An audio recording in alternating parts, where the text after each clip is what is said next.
Oh, baik Ibu. Assalamualaikum warahmatullahi wabarakatuh. Perkenalkan, nama saya Fira Khairatunisa. Itu dari Prodi Pendidikan Biologi angkatan 2023. Di sini saya ingin mewawancarai Ibu untuk penelitian yang akan saya lakukan untuk tugas akhir. Mungkin bisa Bu untuk perkenalan dirinya. Baiklah, Fira. Saya adalah guru SMA Negeri Delapan Padang, mengampu mata pelajaran biologi. Nama saya Mai Dizarni, biasa dipanggil dengan Ibu Mai. Oke Bu Mai. Jadi sekarang Fira itu lagi penelitian Bu. Itu judulnya itu pengembangan lembar kerja murid yang bernuansa pendekatan kontekstual dan terintegrasi literasi numerasi pada ekosistem. Baik Ibu, untuk itu Fira ingin mewawancarai Ibu. Ibu bisa menjawab pertanyaan Fira dengan pengalaman yang mungkin sudah Ibu alami di saat Ibu mengajar di kelas tentunya. Baik Ibu, untuk pertanyaan pertama itu kurikulum apa yang diterapkan di SMA 8 Padang ini Bu, dan bagaimana pelaksanaannya di dalam kelas Bu, apalagi di pembelajaran biologi. Kalau kurikulum mungkin kita masih pakai kurikulum Merdeka, cuman pendekatannya lagi yang menggunakan pendekatan deep learning. Core. Kemudian bagaimana penerapannya ya sesuai dengan juknis atau aturan dalam kurikulum Merdeka dengan pendekatan deep learning. Deep learning Bu. Oh, berarti juga ditambah juga dengan deep learning di dalam kelas Bu. Oke. Untuk pertanyaan kedua itu Bu, bagaimana pelaksanaan pembelajaran biologi khususnya pada materi ekosistem kelas 10 Bu? Ya sesuai dengan CP lah pembelajarannya. Atau ada kayak tugas akhirnya membuat proyek Bu, atau bagaimana Bu? Ya tergantung dari modul yang dibuat. Kalau memang dia proyek, kita bikin proyek sesuai dengan model pembelajaran yang ditulis dalam modul. Baik Ibu. Selanjutnya itu apa saja kegiatan atau aktivitas yang biasanya Ibu berikan kepada murid selama pembelajaran pada materi ekosistem Bu? Kalau proses tentu pendahuluan materi, kemudian mengerjakan LKPD ya. Dan kalau ada proyek ya sesuai dengan lembar praktikumnya atau lembar proyeknya. Berarti sudah menggunakan LKPD Bu. Lebih seringnya apa Bu? LKPD. Lalu walaupun nanti ada interaksi mungkin dalam ekosistem itu kan contohnya nanti ada jaring-jaring makanan ya. Nah, itu kan tidak bisa hanya kita menerangkan pakai slide saja, tapi mereka biasanya itu Ibu aktivitasnya dibagi per kelompok. Nanti mereka membuat seperti model lah istilahnya, mana yang produsen, nanti dia membuat seperti ya pokoknya ada yang produsennya siapa, konsumen tingkat 1 sampai nanti terakhir. Biasanya Ibu nanti mereka dibawa keluar tuh. Nah, nanti kita bikin kayak seperti ada tali Bu. Iya, tali. Misalnya produsen kan di depan tuh. Oh iya. Nanti konsumen tingkat 1-nya bisa saja nanti si A ini nanti dikasih label dia mungkin dia pemakan, misalnya produsennya adalah padi misalnya. Nah, yang biasa makan padi apa? Biasanya burung. Nah, nanti di sini dikasih tali sebagai produsen. Nanti sampai dia seperti jaring-jaring makan. Oh, berarti lumayan kreatif dan juga menarik ya Bu untuk pembelajaran siswa. Nah, oke, kalau selanjutnya Bu, misalnya dari bermain peran lah istilahnya, bisa sebagai bermain peran. Dari yang Bu sebutkan tadi itu kan berarti bagaimana tuh Bu kegiatan atau tingkat partisipasi dan keterlibatan siswa tersebut selama mengikuti pembelajaran biologi Bu? Kalau melihat kalau anak-anak sekarang kalau melihat lebih kinestetiknya lebih tinggi ya. Lebih tinggi Bu. Lebih Jadi dia memang keterlibatannya, kalau kita melibatkan dia dalam proses belajar kita, mereka lebih aktif. Jadi kalau kita hanya bercerita di depan, memberikan slide saja, Metode atau ceramah, Bu. mengerjakan LKPD, motivasinya kurang. Tapi kalau mereka kita libatkan dalam pembelajaran kita, seperti contoh tadi misalnya ya, bermain peran atau membuat suatu model pembelajaran yang membuat mereka bergerak, itu mereka lebih aktif gitu. Berapa persen kira-kira tuh, Bu, keaktifan dari murid?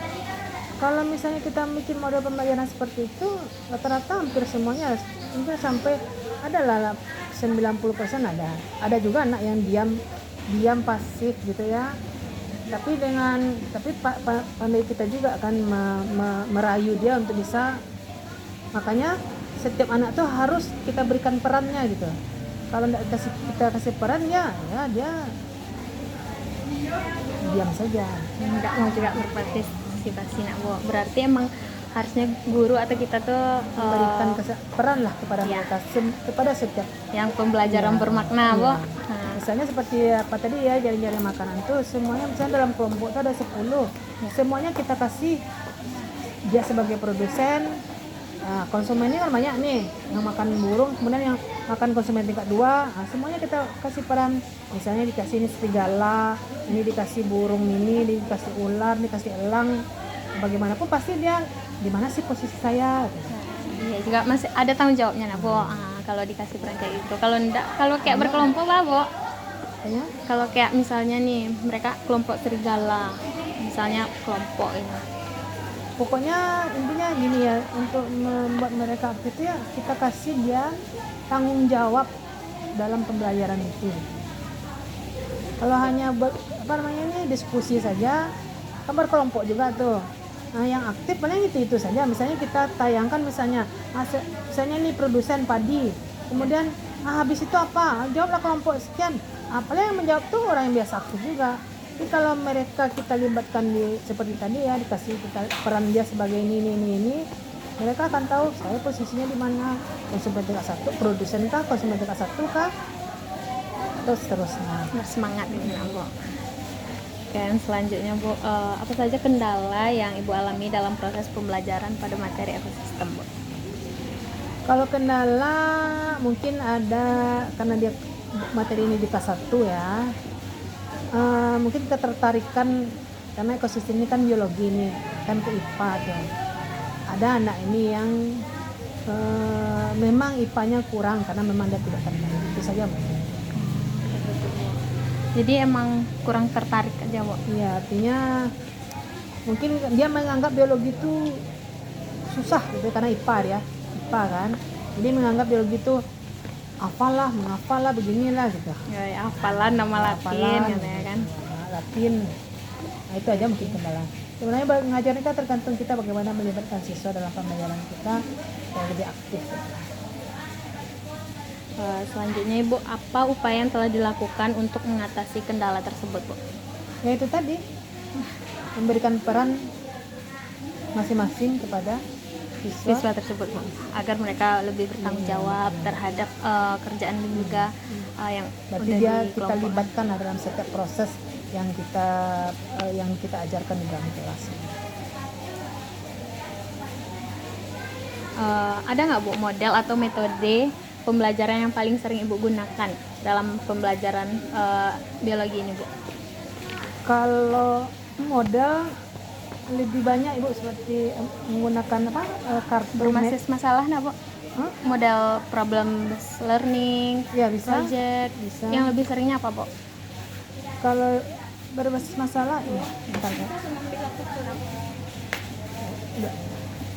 Ya, karena biologi ini banyak kaitannya dengan lingkungan, mungkin ya tergantung materinya juga.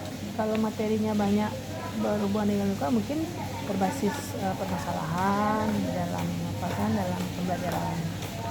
Kalau misalnya seperti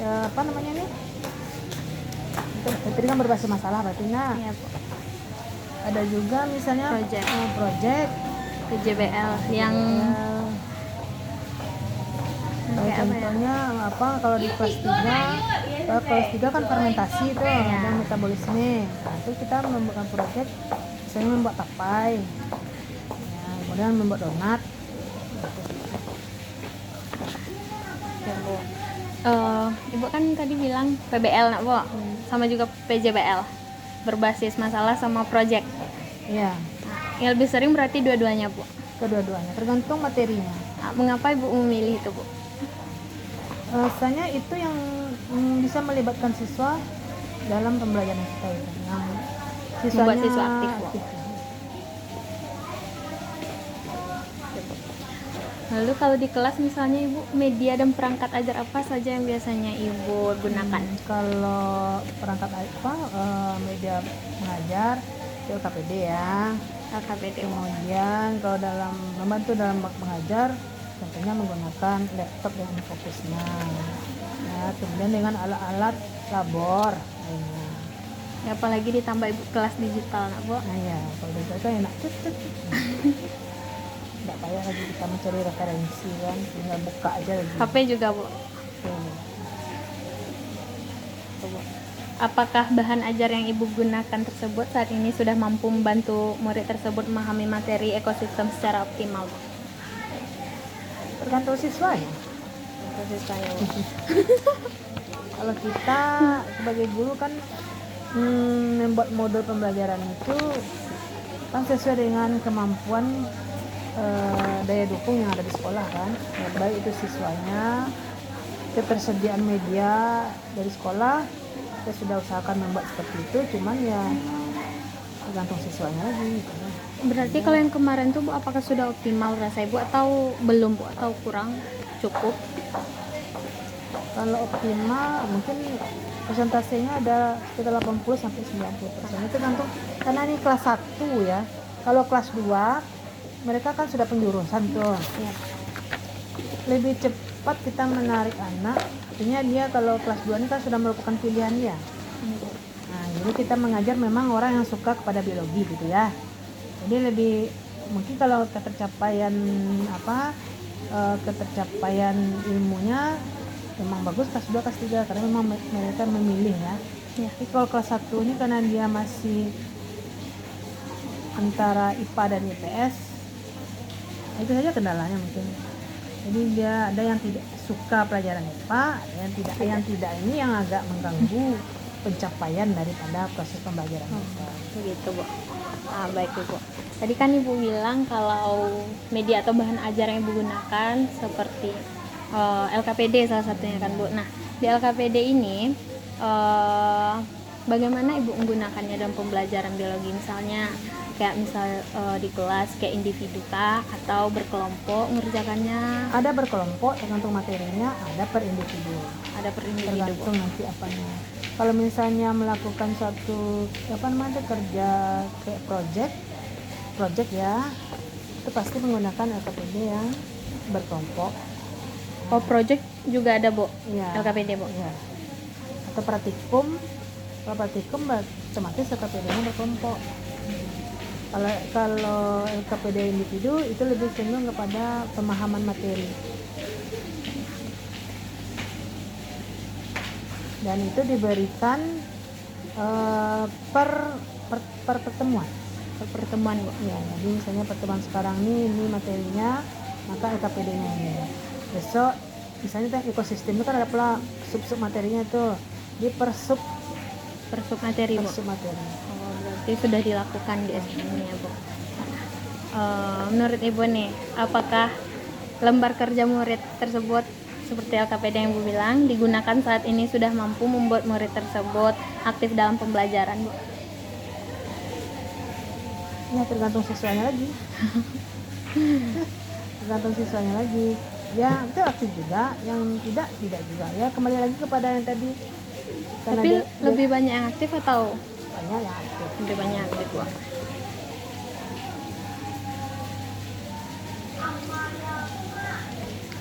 Ada, Ibu. Sejauh mana materi ekosistem yang diajarkan sudah dikaitkan dengan lingkungan sekitarnya, Bu, atau kehidupan sehari-hari murid? Ini dalam apalagi ekosistemnya, Ya. ekosistem itu aja itu lingkungan mereka kan. Ya. Berarti